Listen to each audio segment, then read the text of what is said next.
We're live in streaming land.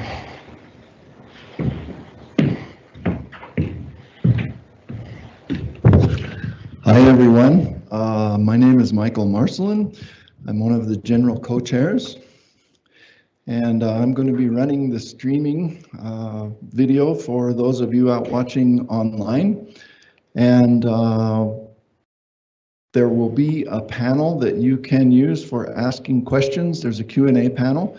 The people who are attending here live will just raise their hands and ask questions as usual.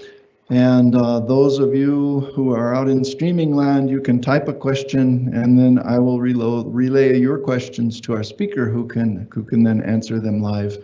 And next, I will have Travis come up and introduce our speaker. I can't remember if I got the introduction right with Giovanni, so this is my second chance. So actually, probably people don't really need an introduction for Gonzalo. Okay. And if you do, there's like notes about him in the you can read like all the essential information. So he's going to be talking about on the compressibility of highly repetitive sequences. So I think. So people know that he's been working on this for a long time. Okay. But I think it's like maybe people don't know actually just how long. So people think, oh, we're doing this for like, well, I'm doing this for like pangenomics. But actually, it turns out the indexing stuff, it goes back to like 96 with Juha Karkkainen and Esko Ukkonen. It was like back then. That was before the Human Genome Project. And then, so the first paper I know of with Gonzalo and Valley about this kind of thing was 2004 at the DIMAX workshop for 10 years of the Burroughs-Wheeler. So nobody had databases of genomes. So I think it's amazing how prescient that was. It like, nobody's using the word pangenomics, but in like 18 years, we're going to need these things. So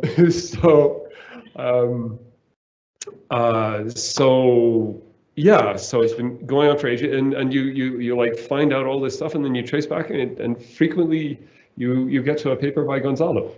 The fantastic Roadrunner and Coyote slide was from your 2008 WCTA one, and that indirectly inspired us for to go hiking, and that picture with me and Nicola, and then the R&D.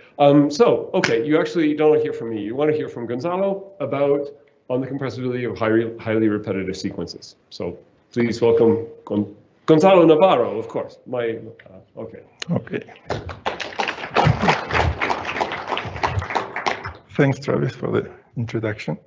So this is the topic I'm going to talk to you today, the compressibility of highly repetitive sequences. And in fact, it's true that we had the tools in 2004, but I think we didn't understand what we were doing until 2008 or 10 or so. Used to happen. Okay, so speaking of the past, already in 2008, Jeff Bitter used it to motivate his book on secondary memory data structures with the phrase, "The world is drowning in data," which is, of course, true today. But a possibly more interesting question is if we are drowning in information, not just in data. We are drowning in data, but this is not that clear that we are drowning in information. And this is, for example, much of the fastest growing data today is highly repetitive. And this gives highly redundant, sorry. And this gives an opportunity for compression, and because there's much less information than data. For example, we have stores of myriad genomes of the same species where they differ by very little from each other.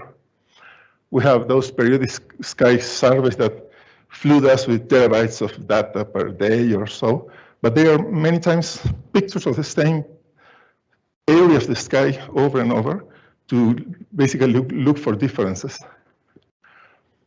Time versional collections like Wikipedia 3-versioned collections like software repositories, many of those very large, where they store versions on versions of the same projects. So for example, to have an idea of numbers, 2 human genomes differ by about 0.1%. I hope there's no bioinformatician here, because they always argue about those numbers, 0.1, 0.5, but doesn't matter too much. Typically, those differences are just individual changes in some base. For example, in GitHub, you have about 20 versions of each project, of each major release. You have 20 versions per article in Wikipedia, and the number of versions grows faster than the number of new entries. There are reports on the people that runs Wikipedia and 1,000 Genome projects that they obtain 100 to 1 compression using lempel-sieve. So there's a massive amount of repetitiveness there to exploit. So this talk is about sequence data and about the question of how to measure the amount of information or the compressibility or the entropy that is in an individual text or individual sequence. And given a measure of entropy, if the text can be stored in space close to that entropy, and if we can access the text efficiently within that space, meaning without having to decompress it from the beginning. Because if you want to work on compressed data directly, you need to be able to use it without decompressing it. Otherwise, it's just for archival purpose. So one may think of, okay, Shannon's entropy, that's the measure of entropy we usually use, but this is basically based on frequencies and is insensitive to repetitiveness. The distribution of frequencies in 2 copies of the same text is very similar to the distribution in 1 text. So all the compressors based on frequencies fail to exploit repetitiveness. If you feed it with 2 copies of the same thing, the output will double. If you go to the other extreme, you have the beautiful and useless Kolmogorov complexity, which is very nice, but is not computable. And moreover, is also too general for what we want, because it means exploiting everything you can exploit algorithmically. And we want to restrict to repetitiveness, right? So what have been used to measure repetitiveness? Ad hoc measures based on compressors. The outputs of size of some compressor, that's the measure of repetitiveness. Okay? For some compressors that one knows that works well with repetitive collections. So the most famous and most popular and probably most useful of all of them is lempel-sieve complexity, which was the original paper of lempel-sieve is from '96, and the idea was to define a measure of compressibility, not to define a compressor. Then the papers of '77 and '78 about compressors based on that idea came out. So the idea is that you start at the beginning in the text, right? You have made some progress in the blue text, and you are here. You will find the longest prefix of the remaining text that you have seen before in the text, starting before. Okay. When you obtain the longest thing that you have seen before, you add 1 extra symbol, and this is called a phrase. The number of phrases that you produce in this process is, I will call it Z in this talk, and it's called the lempel-sieve complexity of the sequence. For example, you have this text. Brown means the last symbol that you append with the one that doesn't match before. So you haven't seen before the A, you haven't seen the L, you have seen A but not AB, so you copy the A and you add the B, the same for AR. Now you have seen ALA before but not ALAL, so you copy from here ALA and you add the L. You have seen a var before, but not a var. So this sequence of tuples is the output of the compression. Okay. So there are two flavors of impulsive compressor, of impulsive complexity. In one of those, you ask that the source finishes before the target starts, so that there is no overlap between source and target. This has been defined much later because it was easier to handle for pattern matching and other purposes. So I'm calling this measure Z now for no overlap. Okay. And the original one, I will give the name Z. And of course, Z is always smaller than Z now. And in both cases, the greedy parsing left to right gives you the optimal number of phrases. So for example, in a text like this, with the original scheme, you need just two phrases. The first one to mark that you haven't seen the A. And the second to see that you have seen, for example, A starting before, because it starts here. But the source, which is the overlaps with the target.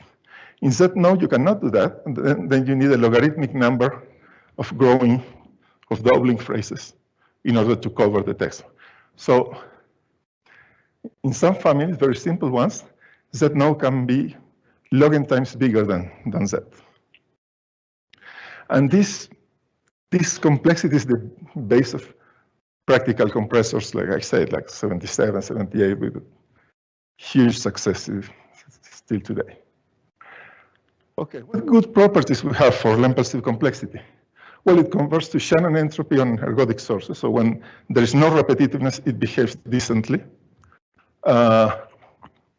In the worst case, the compressor outputs order of n log sigma bits, which is the same order of the number of bits you need to represent the plain text, so it doesn't make it grow asymptotically, even if it's completely incompressible. It can be computed in linear time. This is important for practicality, and performs very well on repetitive sequences. In many cases, it's taken as the gold standard of how repetitive a text is. Just run impulsive and see what happens. Now, it also has some bad properties if you want to use it as a measure of repetitiveness. One is that it is not robust. For example, you reverse the text and the measure changes. And that shouldn't be the case if you are measuring how much information there is in text, right? In terms of using it for compressed representation, it is not known how to access an individual position within that space. Some very recent findings show that Z may double if you perform a single edit on the text, which is like too much, right? Okay, one variant of impulsive towards enabling direct access is what was called LZ-end, which requires that the source starts in the past, ends in the past, but also ends at the phrase boundary. It can't end anywhere. It can start anywhere, but it must end where some other phrase ends. This time, the greedy parsing does not give you the optimal parsing. So we call Z-end the optimal parsing, and of course, it's larger than Z-no. And the greedy parsing is called ZA, and is, of course, larger than the optimal parsing. And still, ZA is decent in the worst case. It has recently been shown that it is at most log square n factor from Z. And it can be computed in linear time, the greedy parsing, not the other. The other is not known. And, okay, this is maybe a too generous definition of efficient access, okay? But with an LZ-end parse, it has been recently shown that you can access an individual symbol in log to the 5n time. It's polylog, but come on, it's log to the 5. But okay, it's the first result of this kind for the impulsive family, so it's quite valuable. And in practice, it's reasonably close to that, despite of the loose upper bounds. So for example, here, this is the normal impulsive parse. And if you want else at end, you cannot use ALA as you are using here, because ALA doesn't end at the phrase boundary. You can only use AL, and then use the A as the extra symbol, but then you recover because you can start from one position earlier in the next one. So here you are lucky and all the parsers have the same size. Okay, this is about Lempel-Sieve. In 82, and probably a bit earlier, Storer and Szymanski proposed a more principled measure, which are called bidirectional macro schemes. So the text is parsed into phrases, just like Lempel-Sieve, but the difference is that the sources don't need to be in the past, don't need to be to the left of the target. It can be to the right too. As long as you don't form cycles when you want to extract one symbol, you know that this is copied from here, this is copied from here, this is copied from here. You cannot end up in the same symbol because then you have a cycle and you cannot decompress. That was already said in a previous talk. So basically you have phrases and individual symbols when you don't have where to copy them from. So the associated measure here is B, which is the least number of phrases one can achieve with this technique. And it was never too popular. I will say later something about this. So for example, if we use the same version where you don't have a copied part plus an extra symbol, but you have a copied part or an individual symbol, then the Lempel-Sieve parse for this string is of size 11, but the bidirectional macro scheme that you can obtain is of size 10. For example, this one you are copying from here, but this part, you are copying from here, okay? And you don't have cycles. If you go individually, symbol by symbol, you always end up in one of the brown symbols. How this relates with Z? Okay, it's always smaller because Z is one kind of bidirectional macro scheme that always points backwards. It was shown that it is at most log n factor away from Z. And this was done using locally consistent parsing on top of the macro scheme. Locally consistent parsing is a parsing that cuts the text so that identical substrings are parsed largely in the same way, perhaps with a difference in the extremes. And then the resulting chunks that you obtain are taken as new symbols and processed again in successive rounds. So more later about this. And interestingly, for some string families, Z can be log n times bigger than B. This wasn't known when bidirectional macro schemes were invented. It seems people believe that they were a factor of 2 away, but no, they can be considerably far apart. And you can see this in Fibonacci words. Fibonacci words, you have the first is B, the second is A, and then the next ones are the previous one concatenated to the previous one. So it's AB, this one is ABA, this one is ABA, AB, and so on. In this family, one can see that you have a bidirectional macro scheme of constant size that generates that word, but Z needs log n phrases. Okay. Bidirectional macro schemes have good properties to be taken as a measure of repetitiveness. It's never worse than Z. The text can still be encoded in order of B space, just like with Z. It is more robust. For example, it's the same if you reverse the text, B doesn't change. But still it's not monotonic upon symbol appends. You can append the symbol to the text and B decreases, which is not what one would like. It may grow by 1.5 if upon a single edit on the text. And probably the crucial thing is simply how to compute B. And there are no interesting approximations except Z itself. So this is probably why it hasn't become a popular compression method, at least. So, okay, third family that was formalized in 2000 was now called grammar compression. The Kiefer and Young is the foundational paper. The idea is that you build a context-free grammar that generates only one text, which is the text that you want to compress. So you build the context-free grammar, and hopefully if the text is repetitive, the grammar will be small. So the size G of the smallest grammar is a measure of compressibility.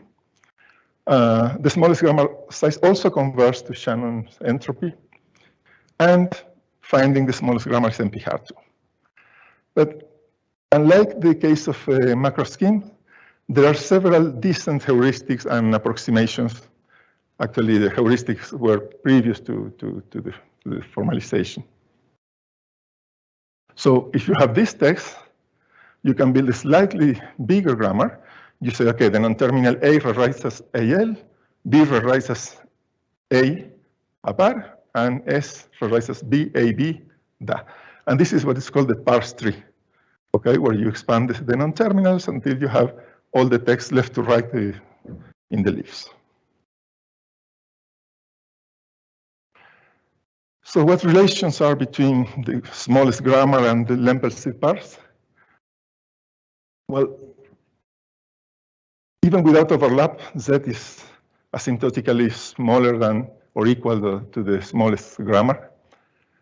And you show this by creating a left to right parse from the grammar tree. The grammar tree is the parse tree where you leave the first internal node for each non-terminal, and every other you prune it. Okay, so what stays in dark blue is the grammar tree. It's not hard to show that the grammar tree is of the same size of the grammar. And then from the grammar tree, you go leaf by leaf. And for every new leaf, what you have is a pointer from the original occurrence of that non-terminal. So for this B, you cover it with the original occurrence of B, and so on. So you create a grammar that is parsing, Lempel-Seed parsing that is non-overlapping, and it's of the same size of the grammar. This parsing also matches the rules of Lempel-Seed N, so you have also this property. Okay, they also show that the grammar is not much bigger than Z, so it's at most a log n factor away from Lempel-Seed. By creating the other way, a grammar from the Lempel-Seed parse. So say that it's a balanced grammar. So say that you have done Lempel-Seed up to here, and you have built your grammar up to here. This is your grammar tree. And then there is this new phrase that is extracted from here. If the grammar is balanced, you can identify log n subtrees that cover this source, and you can copy them here to create the new grammar tree. So you make it grow by log n for every new phrase.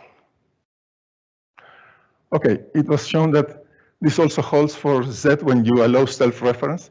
Basically, because if you have a long self-reference, then this is equal to this, and this is equal to this. So the source must be periodic. And if you have a periodic string, it's very easy to build a grammar that creates one copy and then extends with a logarithmic number of extra symbols, extends to all the necessary copies of it. Okay, the grammar that results from this process is binary and balanced. And that means that the height is logarithmic on the text size. And this gives you the first access method, first in a long time. Within this space, which is the size of the grammar that you produce, and of logarithmic time. Basically, if you store the lengths to which the non-terminals expand, then you can start at the root and move towards the position you want across the grammar. So in logarithmic time, you reach it. And okay, with a little more sophistication, you go to the first and the last position, and you extract in optimal time all the leaves that are in between. So you obtain log n plus the number of symbols that you want to extract. So this gives you an access method that is reasonable, it's logarithmic time. So actually, in general, for every grammar, not just for the grammar that results from this process, you can do this, because every grammar can be made binary and balanced within the same asymptotic size. This is a very recent result also. And on the other hand, the grammars can be significant, okay, log n times bigger than Z. No, it's not just an upper bound, this is tight. I won't give you the details because they are quite intricate. So this is what we have up to now with the most classical measures. Okay, you have B, which is the smallest, then Z no, smaller than Zn, smaller than Ze, and Zn smaller than G, and some bounds created from others. Okay. Okay. Run-length grammars have the same expressive power of grammars, but they were created to be able to build locally consistent grammars for some processes where you can have runs of symbols and you cannot handle unless you can say, okay, A rewrites as k copies of B, but the rule is not of size k, it's of size 1. Okay, this is it. I mean, you're saying the same as you can say with a normal grammar. The difference is the size that you assign to this rule. So now you have the size G run length of the smallest grammar of this type. Of course, it's never larger than G. And for example, if the text is all ends, you need for a grammar or for a length parsing with no overlaps, you need log n size, and you of course can do it with a grammar size of constant size. And also in some texts, on the other hand, the smallest grammar, even with run length, can be log n times bigger than Z. This text, okay, I will skip how you prove this. Yeah. Okay, other relations. You can define a locally consistent run-length grammar to be of this size, B log n over B. So you prove that the smallest grammar is actually limited by B log n, essentially. And basically, you build the grammar, and then you consider a bidirectional macro scheme, whatever it be, and you show that the new non-terminals in the grammar can be formed only nearby the extremes of the phrases. So you build only order of B new non-terminals per round, and you have only log n over B rounds until you build your whole run-length grammar. So this is an example of a locally consistent grammar. You say A will be to the left, and all the other symbols will be to the right. It's a way of labeling them. So if I see a left and the right symbol, I create a new non-terminal. So AL is left-right, I create non-terminal A. Left-right, so I create B. Left-right, I create C. I create now the same A. So if you have the same string here, alabar and alabar, you will produce the same ABC. So this is why it produces locally consistent grammars. This is just one way of creating them. So in the next level, again, every BC is parsed as E and so on. And you can also show that Z is smaller than or equal to the size of the smallest run-length grammar with the same process we have already seen, because when you have a rule of this kind, which is of size 1, you can also mimic it with a self-referential copy. You take this is the source, this is the target, and then I do with just one lempelsive phrase. You can also access run-length grammars with a more complicated mechanism, not balancing them. There is no theorem like for normal grammars, but there are techniques to access in logarithmic time any symbol inside a run-length grammar. So you have the same results. Color system is an extension of run-length grammars where, in addition to having run-length rules, you have these kinds of rules that are called prefix and suffix truncation. That means that A rewrites to the same text, B rewrites to, but just taking the last T symbols or the first T symbols. This is very powerful. The size of the smallest color system is, of course, smaller run-length grammar. There's no way, no way to find C or to approximate it, not very popular. Here we have an example where you, for example, create B, which says al alabar, and you use it here B, and here you use just the last 6 symbols of B. You say, take the last 6 symbols of B, and then DA. So you can create a color system that is slightly smaller than the smallest grammar. And it is possible to show that, anyway, the smallest macro system is not larger than the smallest color system. Basically, you have to upgrade the proof done for run-length grammars so that you can have color systems too. So basically, when you have the parse tree of a color system, those that are prefix-suffix truncation, you always prune them, and you keep one of the leftmost complete occurrence of B. And when you have to parse this one, you just take it from below the explicit occurrence of B, which can be left or right. So you can do it for B, but not for Z. You order the text position by their leaf creation time in the grammar. That ensures that you don't introduce cycles when you create this macro scheme. In the other way, you can prove that C is never larger than Z. So C is something like this between B and Z. And what it puts is there is the suffix and prefix truncation rules. This is quite interesting. If you ask what is needed for a grammar to be smaller than Z, well, what you need is prefix-suffix truncation. To show that given a parsing, you can build a color system of the same size. You basically go phrase by phrase. And for each new phrase, you have to extract from the previous one, which is the subtree of this guy, a substring, because you extract a substring from here. And with the prefix-suffix truncation, this symbol, you can do it. So it's not very hard. You don't need prefix and suffix truncation at the same time, either one or the other? Well, you may need both, because you have the non-terminal that represents all this part of the text, and you want to truncate the prefix and the suffix to obtain this substring, right? So you have two rules per new phrase. Okay, so this is the situation now where we have this new measure here between B and Z. We have run-length grammars which can be accessed. The blue ones cannot be accessed. Actually, we don't know how to access them efficiently. And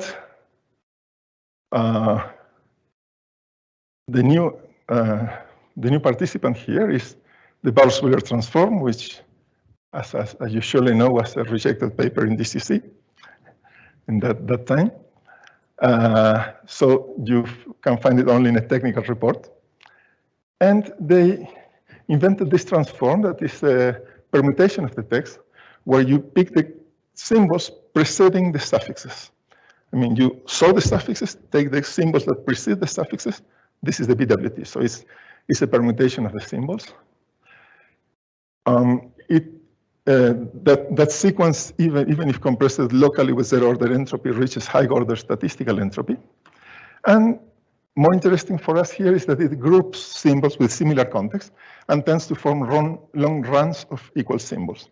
So the number R of those runs is another measure of compressibility, very different from the previous one.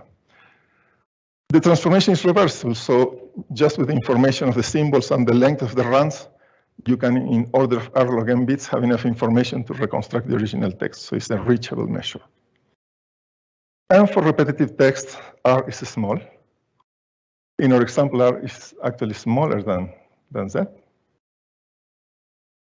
Good properties is related to Shannon entropy. It can be computed in linear time, and it's closely related to suffix arise, what makes it useful for searching, which is a topic I won't discuss here, but you have seen several talks about that. Bad properties, it is larger in practice than most other measures. It's about twice the size of a grammar that you can produce with repair, for example. And something new that hasn't occurred up to now is that the value of R depends on the permutation of the alphabet. Okay, which is another bad thing for a measure of repetitiveness. You exchange the A's and the B's in a text and you get a different R. Actually, there can be factors of log n of differences that you can obtain by permuting the alphabet. And of course, it's then hard to find the best permutation. And curiously, you can index the text, you can find patterns in order of R size, but we don't know how to access the text in order of R space. It's loosely upper bounded by Z. It's like R is at most Z log square n. And it can be as bad as n. So if the text is incompressible, R, the space is bigger than the plain text. So it can be log n times bigger than the smallest grammar.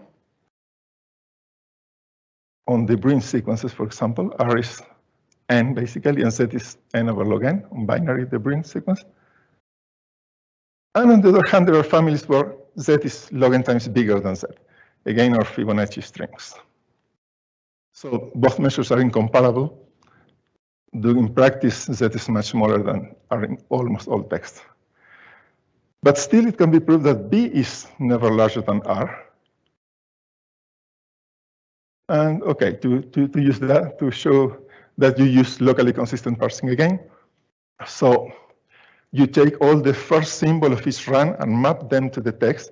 And when you obtain is another parsing, then you can, with the parsing, you can show that you can produce a bidirectional macro scheme of about that size, because there is an order. All the symbols in this parsing, if you take the LF of the BWT, send you to another symbol where you find, along the run, you find the same symbols, but these are all lexicographically smaller than this, so there are no cycles, so there is a valid bidirectional macro scheme.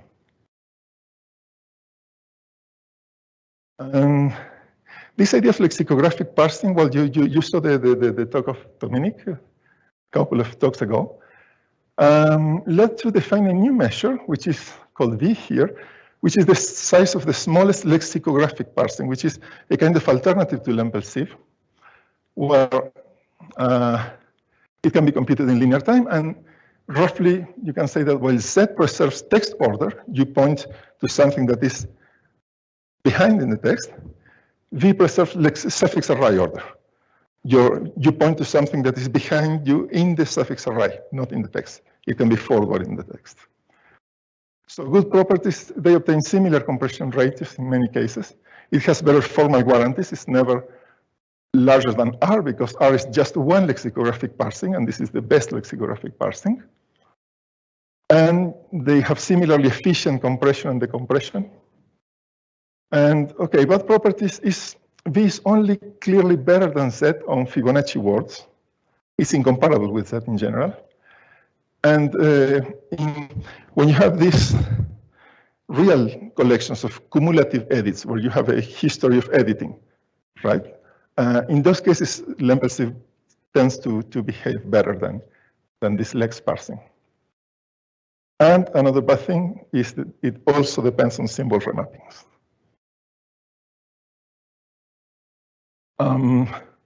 Other thing is always well behaved for incompressible text, so it can be log n times larger than R, can be log n times larger than V. It induces a bidirectional parse, so it is the smallest bidirectional parse is never larger than it. And this is interesting. In odd Fibonacci words, B is constant and V is log n. And in, okay, Z can be log n times bigger than V. And V can also be shown to be always smaller than GRL. So here is the same proof. You have a parse tree for run-length grammar, but instead of creating the grammar tree by pruning all but the first occurrence of each non-terminal, you prune all but the lexicographically smallest one. Right? So you can point to it from the others. So, okay, so we have this new measure that is between B and R. It is less than GRL. Okay. And finally,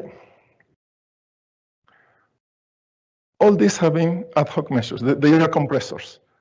You say compressibility is what this kind of compressor can achieve. Attractors are the first measure that is designated as a compressibility measure, not as a compressor. Okay, this was by Dominic Kemp and Nicola in 2018. They invented this concept. So you say that the set of positions of the text, which is big gamma, is an attractor if every substring of the text has a copy that contains one of those positions. For example, the underlined symbols form an attractor of these strings because every substring of this string has a copy that contains one of the chosen symbols. For example, ala has a copy here. Where, oh, thank you. This ala has a copy here, which contains one symbol. This ala too.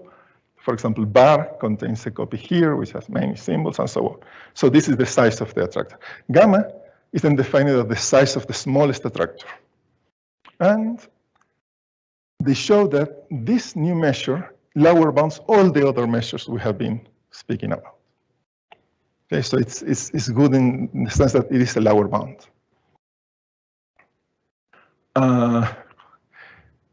It was unclear for some time whether there was a difference between the size of the smallest attractor and the smallest macro scheme. And recently, they found a family where gamma is constant and the smallest bidirectional macro scheme is not, is logarithmic. So this means that B is essentially what you can reach by copy-paste methods. Okay, either I put new symbols or I copy-paste from somewhere else. The best I can do, this is B.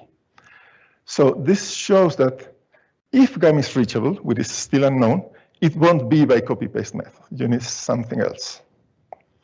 And the family is those two more sequences where you start with this one, and then you, for the second one, you complement all the bits and concatenate. So 0, 1 complement is 1, 0. So now you have 0, 1, 1, 0. And here you have 0, 1, 1, 0, and its complement, 1, 0, 0, 1. So you build the family that way. And this family, they show that this property.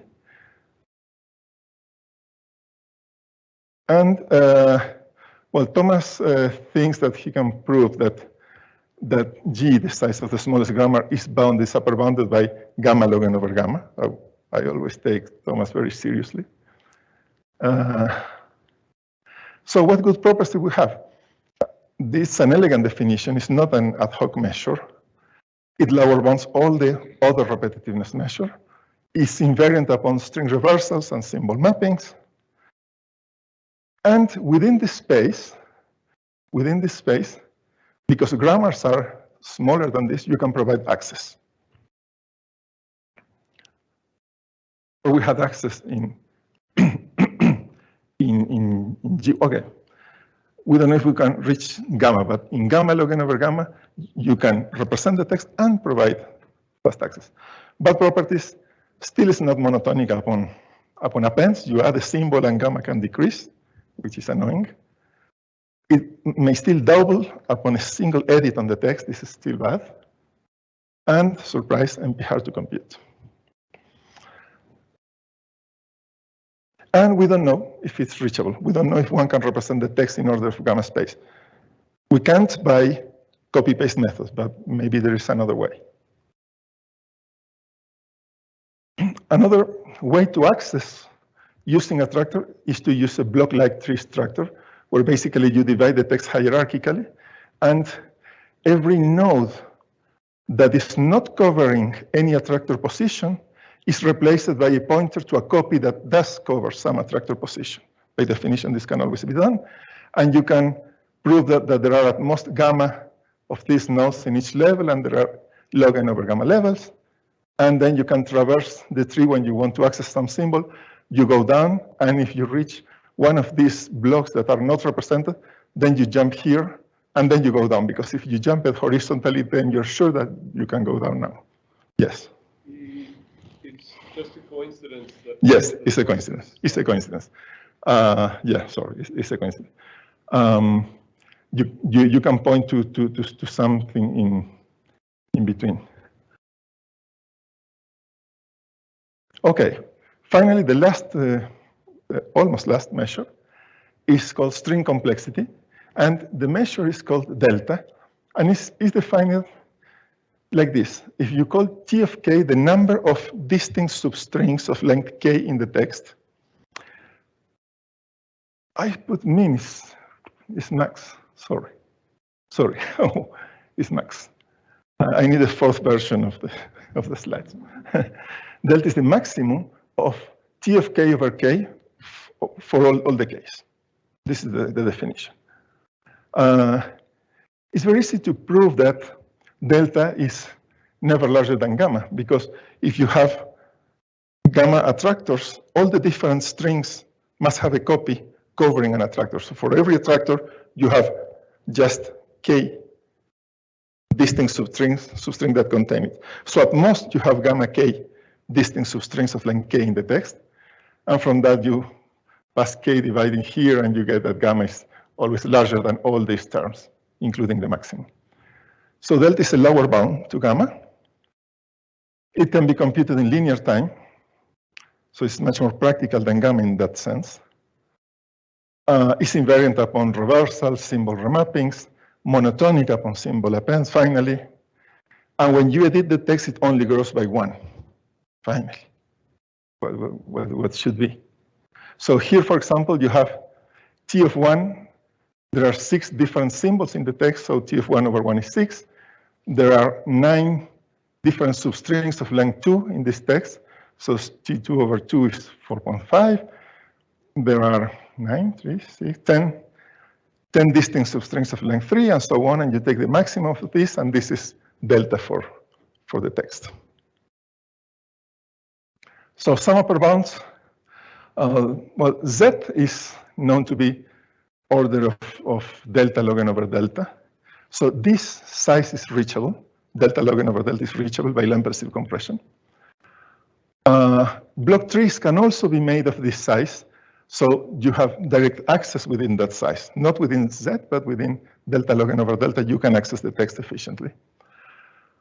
The smallest grammar is also of this size, so you also have direct access within this size. It's similar to, no, I'm not going into this. You're welcome. There are also bounds for R and ZE that are doubly logarithmic factors away from delta. Those are the bigger measures, at least in theory. And delta can be clearly smaller than gamma. There are string families where gamma is larger than delta log n. For example, here, you start with a to the n, and you put b at the positions that are power of 2, so 1, 2, 4, 8, 16, 32. And you can see that this family has constant delta, but logarithmic gamma. And a first result of this kind, it is impossible to represent the text always within delta space. With gamma, we don't know. With delta, we do know. It is not possible. So delta is unreachable. And for this, you create a wider family from this one, where the positions of the b's are perturbed. And you show that this family has this number of elements. So it needs log square n bits to be represented, no matter how. It's a problem of the size of the family. But this family still has delta, constant delta. So you need delta log n space or delta log square n bits to represent the elements of this family. So in this family, delta is unreachable. And this space, on the other hand, is tight. That means that tight as a function of delta and n. That means that for every n and delta, there are string families that require these many bits. It's not just an upper bound. Okay, so this is the situation. We have now gamma and delta. Here are some practical values. Z and V are about 1.5, 2.5 times delta. G is around twice Z and V. R is about twice gamma in practice. So you have in green what gives you direct access, in blue what gives you reachability. You can represent the text in that size, and yellow you cannot, or we don't know if you can represent in that size. Okay, so where we are, we have B as the limit of copy-paste representations, which is quite an interesting concept because it's clearly related with repetitiveness, as every serial copier knows. These two are the known limits of efficiently accessible representation, this and this. Up to there, you know that you can efficiently access. Well, efficiently, remember that it's a bit generous for that end. Gamma is unreachable by copy-paste methods. We don't know what happens with other methods. Delta is unreachable, and delta log n over delta gives you direct access. You can represent and you can have direct access. And most interesting measures are within delta and delta log n over delta. Well, maybe G is also interesting and is limited by gamma log n over gamma. So we don't know if we can represent T in order of gamma space. We don't know if we can access T within order of R space or Z with no overlaps. Those are kind of open questions. The biggest open question is if we have the right repetitiveness measures, because delta looks very good. We would like to say it's a final lower bound. Maybe it is. But just to avoid a happy ending with the talk, I will show you some recent results that are a bit disturbing. Maybe not for you, but for me at least. There is a way to describe some kinds of repetitive collections that is iteration of morphism. A morphism assigns maps one symbol to a string of symbols and this other symbol to this other string of symbols. If you apply it repetitively, you start with 0, then 0 becomes 0, 1. Now you map it to map every symbol, 0, 1, 0 becomes 0, 1, 1 becomes 1, 0. Now 0, 1, 1, 0 becomes 0, 1, 1, 0, 1, 0, 0, 1. And surprise, we have the two more words. So you have a morphism of constant time space that is describing a family that could not be described with constant size macro system. There is no constant size copy-paste mechanism that can generate this family, but with this mechanism, you can. Okay, you can always create something weird that will generate some family that you can't address with what you have, but I think it's not that arbitrary. Okay, this comes from what are called deterministic Lindenmayer systems, which come from biology. They were used to describe the growth of plants and such systems like divergent systems. You can think of them like grammars without terminals. So all the symbols are non-terminals. So the system rewrites and rewrites and rewrites, and you have to stop at some moment. Okay, what you get is the string it produced. And those systems are related with repetitiveness, at least in this sense. If all the rules have right-hand sides of the same length, like here, then I guess it was proved for this case because it is easier. I don't think that there is something terribly important in that. Then you can prove that that string has an attractor of size order of log n. So they produce repetitive strings as we understand repetitive strings, like those with small attractors or small delta. Okay, so it's not an arbitrary mechanism. It's a mechanism that has relation with repetitiveness. So we defined recently what we call L systems, which starts from a deterministic Lindenmayer system, gives a pruning depth for the grammar and a pruning length for the string. And we call L the size of the smallest L system that generates a text. We only could prove this upper bound is never larger than the smallest grammar, which is quite loose considering what comes next. On tumor swords, where the smallest macro system is of size log n and gamma is constant, but gamma is a lower bound, you have a constant size L system, which then is reachable and beats any cut and paste method. Of course, because L is always reachable, there are families where it is bigger than delta by a log n factor. But the surprise is that it can also be that delta is bigger than the smallest L system by a log n factor. For example, if in this system where 0 rewrites as 001 and 1 rewrites as 1, you have then 0, 001, 001, 0011, and so on. This system can be shown to, of course, L for this system is 1 because you order 1 because you have just two rules here, but delta grows as log n for this family. So we don't know. This is very recent. We are not sure of what we are doing, but maybe this kind of system capture better some repetitive structure text. Maybe the structure, some hierarchical structure is something that is not well captured with copy-paste mechanism. And you need to add something like this to capture it too. So this is all. Thanks for your attention.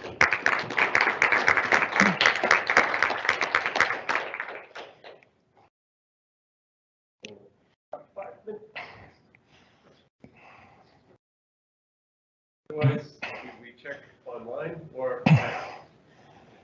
Yeah. Thank you for the very Gonzalo. Recently, I remember that there is a paper by Yampa and Kuchimaka, and it states that R is related with Z, and the way that R is equal to Z log sphere. Yes. Yes. Yes. In fact, it is a bit more detailed. Yes. Okay. Okay. The question was about a recent bound that relates R, the number of runs in the BWT, with Z, which is like R is order of Z log square n. In fact, the bound is a bit tighter, and it is, okay, let me go to the bigger. It is here. R can be bounded by delta log n over delta log delta, which is within Z log square n. But if you look inside the paper, which is huge, you will find this one.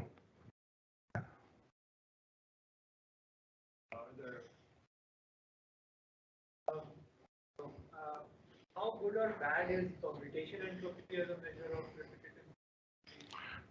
Permutation and copy. How's that? Permutation entropy. Permutation entropy.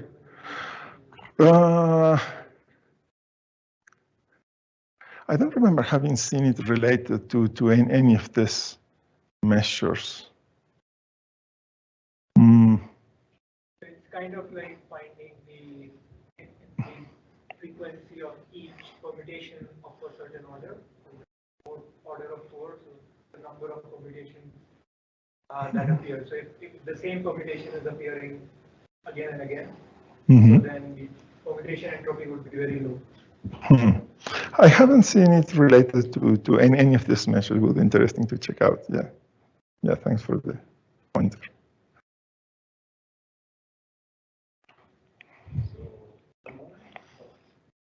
Maybe it's a very naive question, because the first is here of data. Is there some intuition why it is defined as maximum? Because it starts to decrease. Yeah, right. Why, Nicole is asking why delta is defined as the maximum, not as the minimum as I wrote there, as the maximum and not as the limit. You mean when k tends to n? Because at some moment, all the substrings are unique. So T of k for large k, T of k is basically n minus k, right? And then it tends to 1. So it grows, it reaches maximum at some moment, and then it decreases. When the texts are non-repetitive, this point is about log by sigma of n, which is when all the substrings tend to be different, right? But on repetitive text, it can be bigger. Yeah.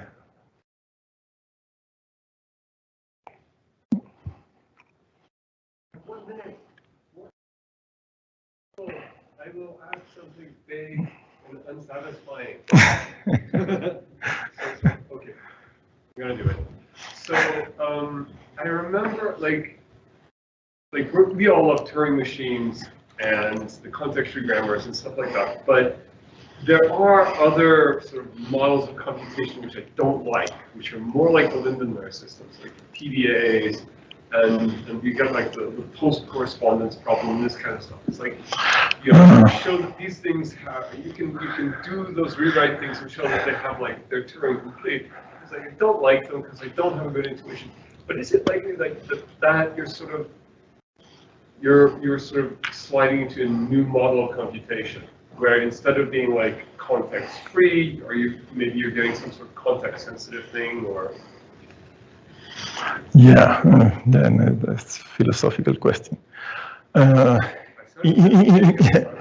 fact, part of the problem is to agree on what we mean with repetitiveness, right? Because otherwise you can go all the way to Kolmogorov complexity, or maybe stop a little bit before with some with linearly bound automata, or so that it still is computable. But what? What are the L systems? I mean, you find this, how computable is that? Given the system written, how you extract the text, you extract it in linear time. No, but how do you find a small L system? For sure. No, I haven't seen anything, but I would bet my arm on that. Yeah. Yeah. In fact, we invented something worse that it was so ugly that I didn't want to put in the slides. Which is, I mean, it's elegant, but the system is very complicated because it mixes bidirectional macro schemes with Lindenmayer systems. So you have these grammars, but some non-terminals. I mean, to have a macro scheme, it is sufficient to have a grammar where you have prefix and suffix truncation, and you always put upwards in the grammar. I mean, to previous rules. And then if you add non-terminals that are defined as L systems, you get something where it is easy to show that it is better than B and better than L, of course. We don't have that. I mean, we don't know. Is it worth that definition? Because you can always say, okay, it's the minimum between this and that. We believe it's more than the minimum between this and that, but we have not worked enough on that. But that system is very complicated, and even uncompressing. I don't remember if we had polynomial time. No. We proved it was computable to decompress. It was computable, but we couldn't prove it was polynomial or prove that it was something. So we're out of time, so I'm not going to threaten to ask another vague and unsatisfying question, which did not even get it repeated into the microphone.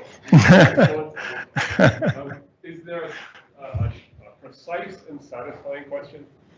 Is there a precise and satisfying question online? In that case, thank you very much.